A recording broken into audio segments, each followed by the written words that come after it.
जो लोग सीधे शेयर बाजार में पैसा लगाने से डरते हैं, उन्हें अक्सर म्यूचुअल फंड के जरिए निवेश करने की सलाह दी जाती है, जहां निवेशकों के पैसों पर मुनाफे का रंग देने की जिम्मेदारी होती है फंड मैनेजर पर। यानी आपका जो पैसा है बाजार में किस स्टॉक पर लगाना है, कितने समय के लिए लगाना है, कब स्टॉक से निकलना है, इसका पूरा दारोमदार जो है वो फंड मैनेजर के हाथ में होता है।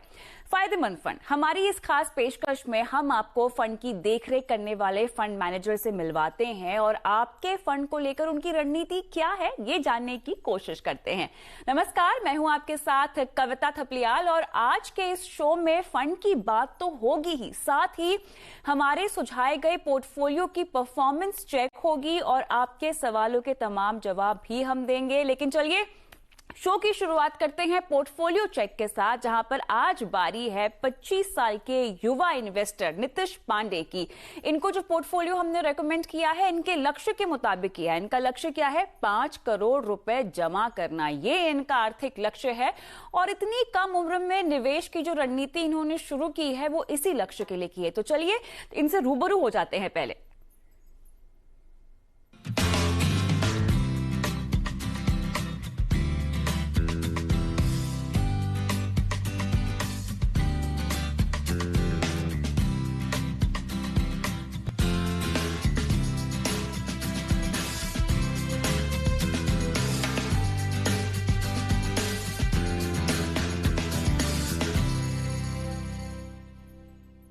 चलिए इनके फंड्स पर डालते हैं नजर, जहां पर हमने इनको बहुत ही अग्रेसिव इक्विटी पोर्टफोलियो रेकमेंड किया है, क्योंकि ये युवा भी हैं।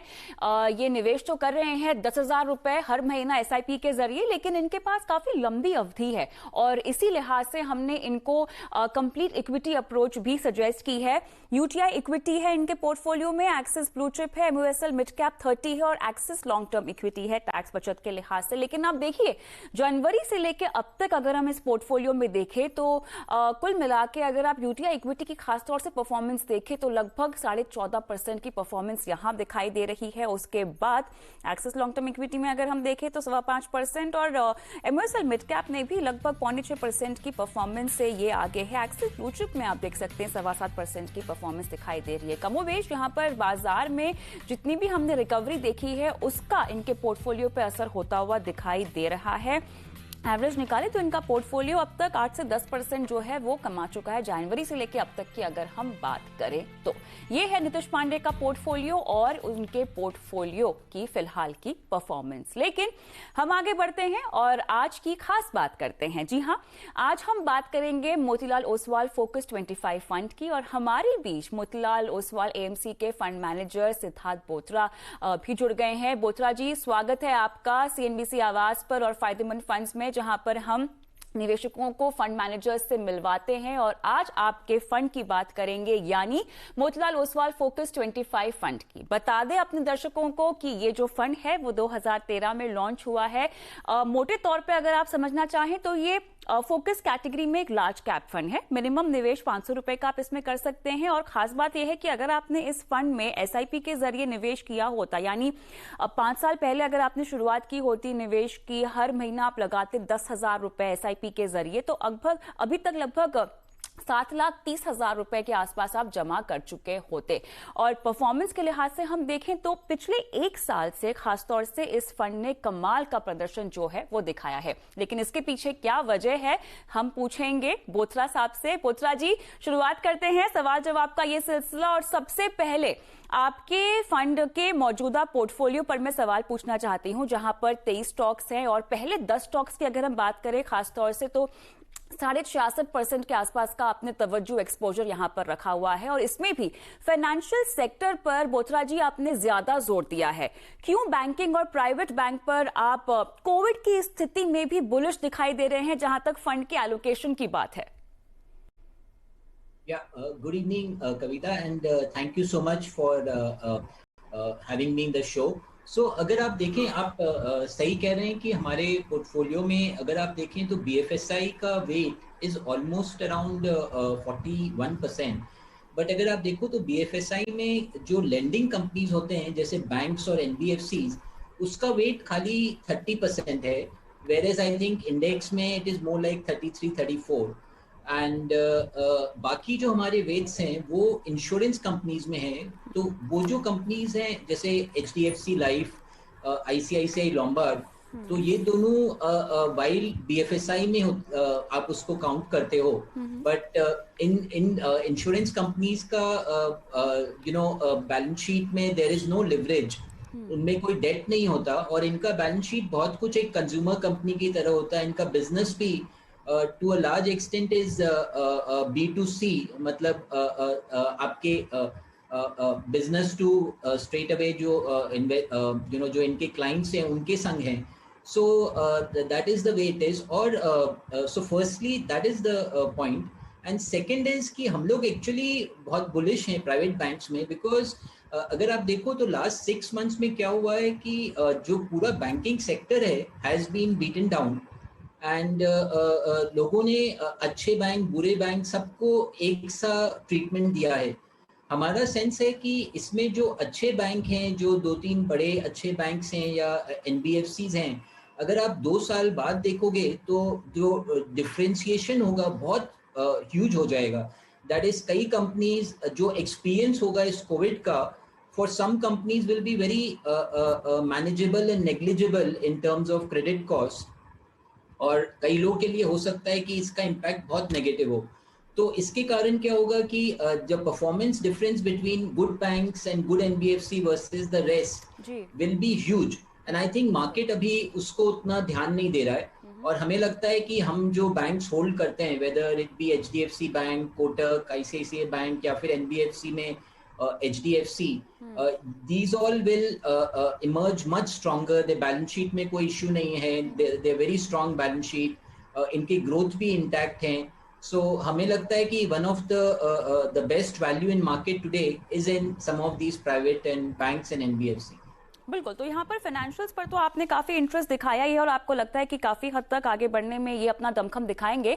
लेकिन बोथरा जी, अगर मैं टॉप 3 सेक्टर्स की बात करूं जहां पे जो ओवरऑल एक्सपोजर हम देखें 61% के आसपास का है, ये कौन कौन से सेक्टर्स हैं और क्या इसमें हेल्थ केयर शामिल है? क्योंकि आजकल कुछ महीनों से खासतौर से हम देख रहे हैं कि हेल्थ केयर का काफी बोलबाला है, तो इसमें क्या आपका एक्सपोजर बदला है, और अगर बदला नहीं है तो क्या आगे चलकर क्या आपकी कोई प्लानिंग है?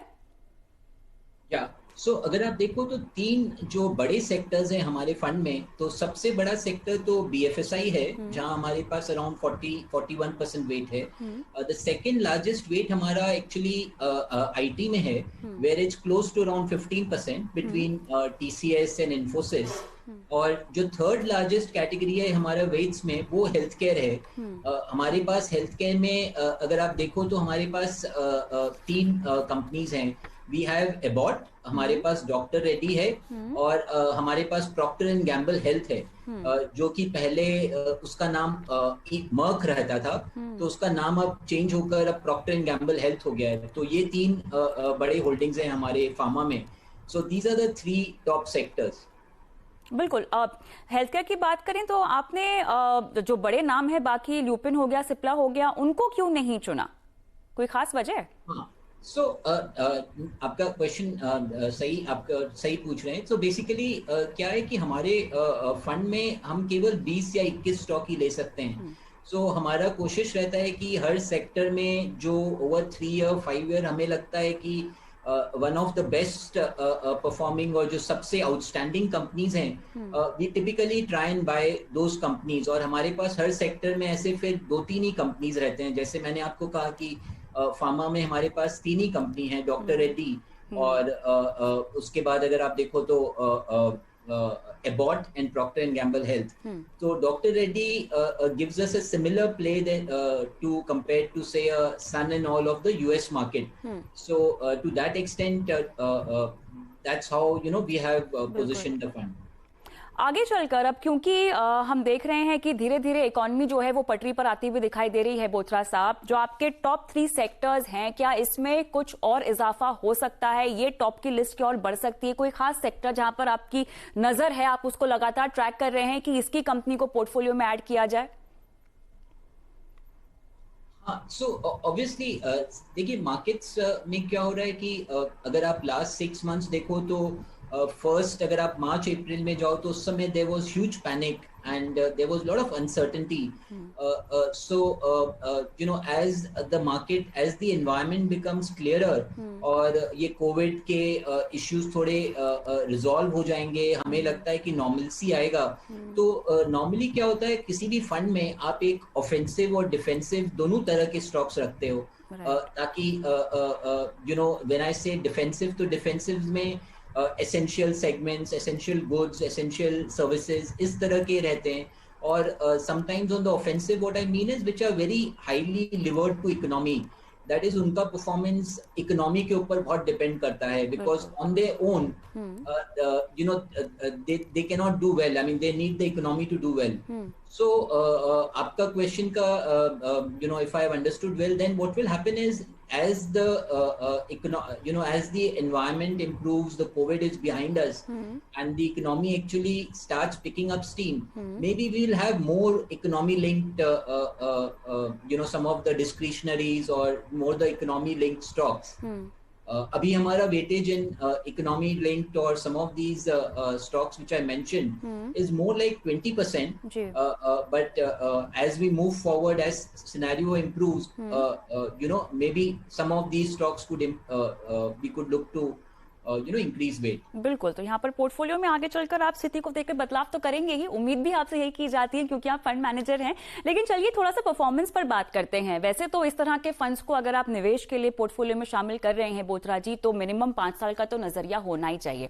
लेकिन इस फंड की मैं खासतौर से 1 साल की जो परफॉर्मेंस है ना, उसके बारे में आपसे सवाल करना चाहती हूँ, क्योंकि परफॉर्मेंस बेहतरीन है।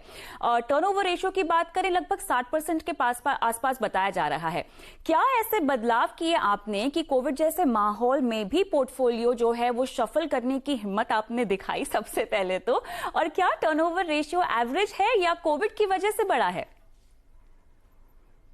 सो अगर आप देखो तो last year on the performance front, because हमारे जो पोर्टफोलियो के जो भी हमारे फर्म के पोर्टफोलियोज होते हैं, we are so much aligned to QGLP, हमारे most of the stocks are very high quality. तो अगर आप देखो तो firstly किसी fund या किसी भी you know stock investment का the test happens when something like a COVID happens, that is something out of the ordinary, कोई systematic risk play होता है। तो अगर आप हमारा देखो तो you know जब ये COVID environment हुआ and when market crashed, many of our stocks actually made new highs और उनमें hardly कोई correction था.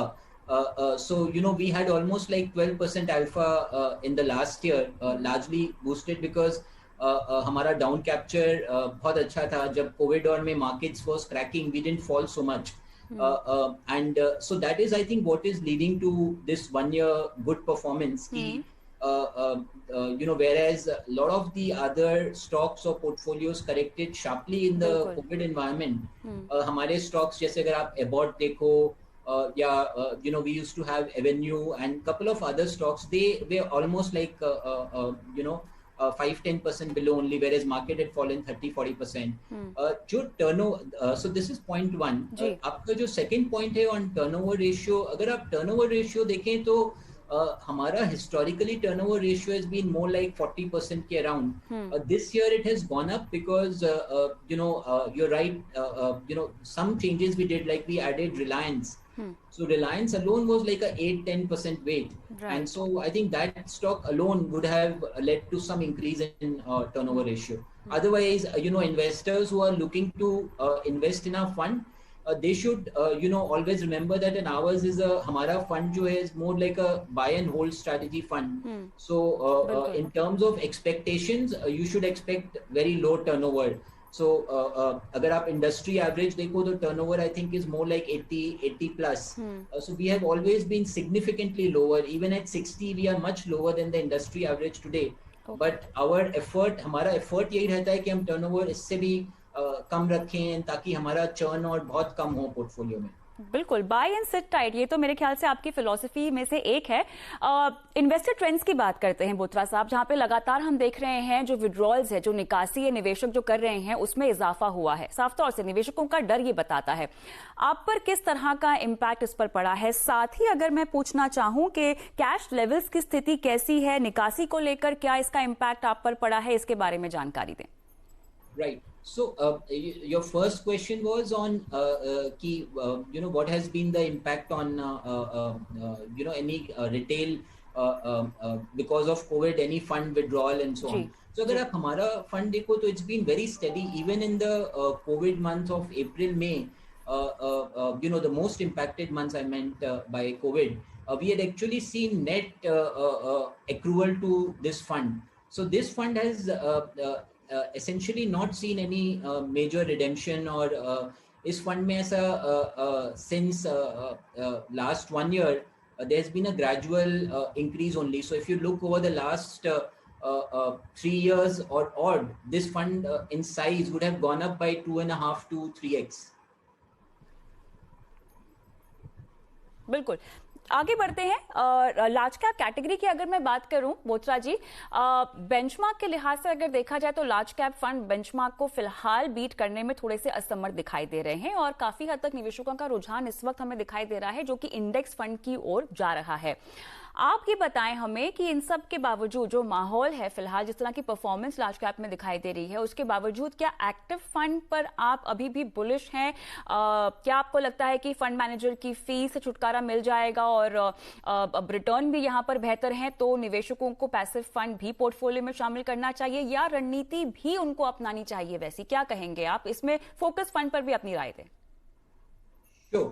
So देखिए ETFs का जो lot of the concern which market have कि भाई ETFs है तो how will active funds generate alpha and the move towards ETF, ये जो concern है, I think this concern comes more from US, जहाँ पे what I mean is Western countries, जहाँ markets are significantly developed. अगर आप वहाँ पे देखोगे the equity penetration is very high. अगर आप इंस्टीट्यूशनल ओनरशिप देखोगे तो would be almost like I would say 8 to 10 times what it is in overall equity ownership is 8 to 10 times for retail investors there. So in that environment it becomes difficult to beat the markets and वहाँ पे जो experience हुआ है उसको लोग correlate करने का try करते हैं इंडिया में, but I think Indian market is still very under penetrated, the retail penetration is very low. So अगर आप मोस्ट ऑफ द फंड्स देखोगे इन कैटेगरीज तो over a long period all of them seem to have done lot of these good funds would have done better than the index. So I think Indian markets mein my sense is that a well run fund with a good with a steady philosophy and if you are able to maintain a particular style of investing over cycles can definitely do much better than the index.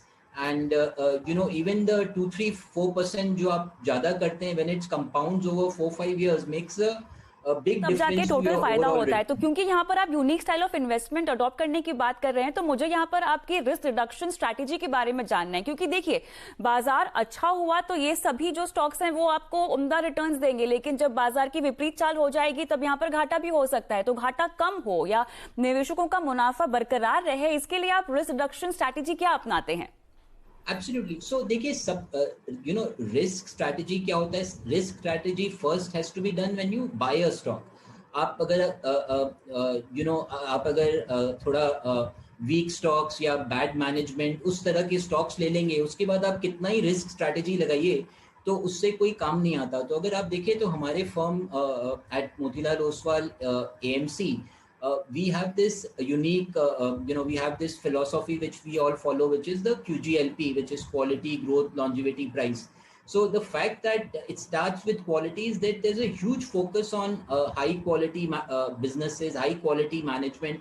हमारा belief है कि quality of management, quality of business, this is what gives you risk protection. So a bulk of our risk management happens even before we invest in a stock. That's why इसीलिए अगर आप देखो मैं आपको बता रहा था कि जब ये कोविड करेक्शन आया तो our funds were very relatively much less impacted, and most of our stocks were relatively holding on well.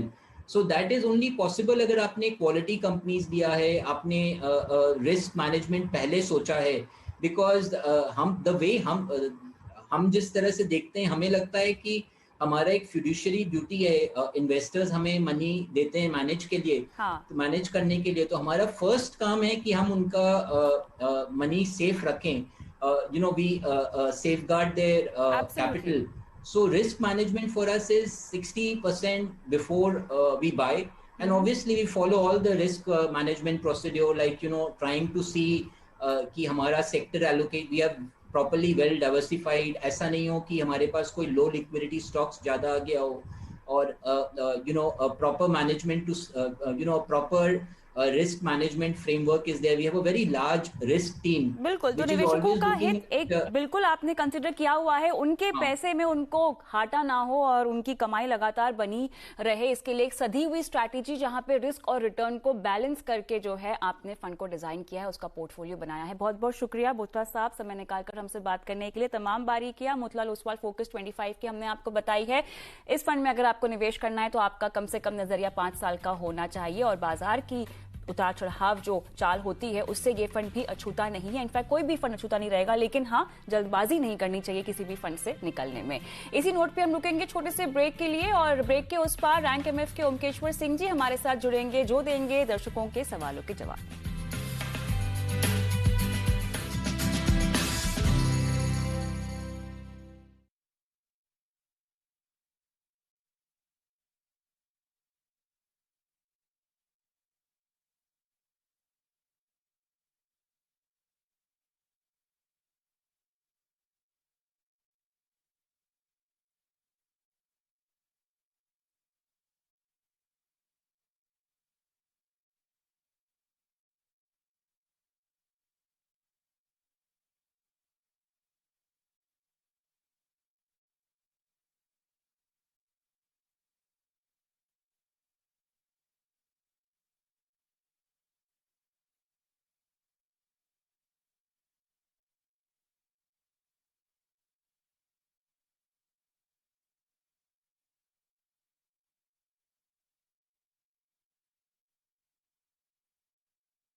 आप देख रहे हैं फायदेमंद फंड्स और चलिए अब शो की शुरुआत करेंगे जहां पे आपके तमाम सवाल लेंगे हम। और हमारे साथ जुड़ रहे हैं रैंक एमएफ के सीईओ ओमकेश्वर सिंह जी। स्वागत है आपका ओमकेश्वर जी। और सवालों का रैपिड फायर आपके लिए रेडी रखा है हमने, जहां पर हमारे पहले दर्शक लातूर से तानाजी भालेराव जुड़ रहे हैं। नमस्कार तानाजी, कैसे हैं आप?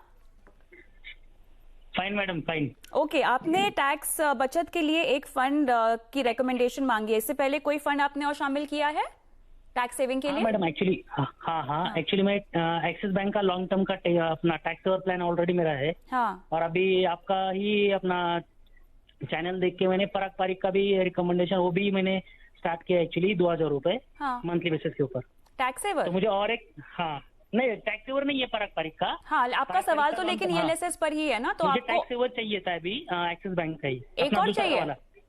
एक और चाहिए मैडम। चलिए ओमकेश्वर जी, 2 ईएलएसएस तो रख ही सकते हैं पोर्टफोलियो में, लेकिन कौन सा रेकमेंड करेंगे आप? जी कविता जी, तो एक्सिस लॉन्ग टर्म अच्छा है, उसके साथ में कैनरा रेबको इक्विटी टैक्स सेवर लेंगे तो वो काफी अच्छा फंड है, तो ये 2 रख सकते हैं ईएलएसएस। चलिए आगे बढ़ते हैं जल्दी से। जयपुर से राजेश यादव जी फोन लाइन पर है मेरे साथ। चलिए इनका फोन कट गया है। आप हेलो राजेश जी। हेलो। चलिए, इनकी उम्र 56 साल है, सवाल ले लेंगे और रिटायरमेंट के काफी नजदीक हैं ये। 4 से 5 साल के लिए सेक्टोरियल फंड जानना है। देखिए इनकी ये रिटायर होने वाले हैं। मैं ऐसे अज्यूम कर रही हूँ कि इन्होंने अपनी रिस्क उठाने की क्षमता देख ली हो, भाप ली हो, उसके बाद ही ये सेक्टोरियल एक्सपोजर अपने पोर्टफोलियो में चाहते हैं। बहरहाल हमारे पास पूरी डिटेल्स तो नहीं है। आप क्या रेकमेंड करेंगे इनको ओमकेश्वर जी? जी कविता जी, तो इनका प्रोफाइल देखते हुए, एज प्रोफाइल देखते हुए सेक्टोरल काफी ज्यादा रिस्की हो जाएगा। एग्जैक्टली। हाँ, तो उसलिए बेटर ये रहेगा कि वो ग्रोथ के साथ थोड़ा सा ये आगे चलेंगे तो हाइब्रिड कैटेगरी इनके लिए बेटर है। तो एक उसमें वो कैनरा रेबको इक्विटी हाइब्रिड ले सकते हैं जिसमें कि प्राइवेट बैंकिंग, आईटी और फार्मा का अच्छा एक्सपोजर है। और दूसरा वो यूनियन बैलेंस एडवांटेज ले सकते हैं। तो ये 2 हाइब्रिड मिलेगा, एक बैलेंस एडवांटेज और एक एग्रेसिव, इससे इनका अच्छा रहेगा। ऑलराइट, तो यहाँ पर हमारे पास क्योंकि पोर्टफोलियो की पूरी डिटेल्स नहीं है, हम नहीं जानते कि उनके पास इन कैटेगरी कितने फंड्स हैं, लेकिन अगर आपके पास इन कैटेगरी के ही फंड्स है तो हो सकता है कि आप उन्हीं में अपना एक्सपोजर बढ़ा सकते हैं। और सेक्टोरल एक्सपोजर के लिए आप अपना सवाल हमें तमाम डिटेल्स के साथ एक बार फिर से भेजिए, क्योंकि आप रिटायरमेंट के काफी क्लोज हैं। हम आपको ऐसे ही सेक्टोरल फंड रेकमेंड नहीं कर सकते। बहुत बहुत शुक्रिया ओमकेश्वर जी तमाम सवालों के जवाब आज देने का। और फायदेमंद फंड्स में मुझे भी इजाजत दें, लेकिन याद रखें सोमवार और बुधवार शाम 4:30 बजे हम आपको मिलते हैं ट्विटर पर और फेसबुक पर ऑनलाइन, जहां पे आपके तमाम सवालों के जवाब हम देते हैं।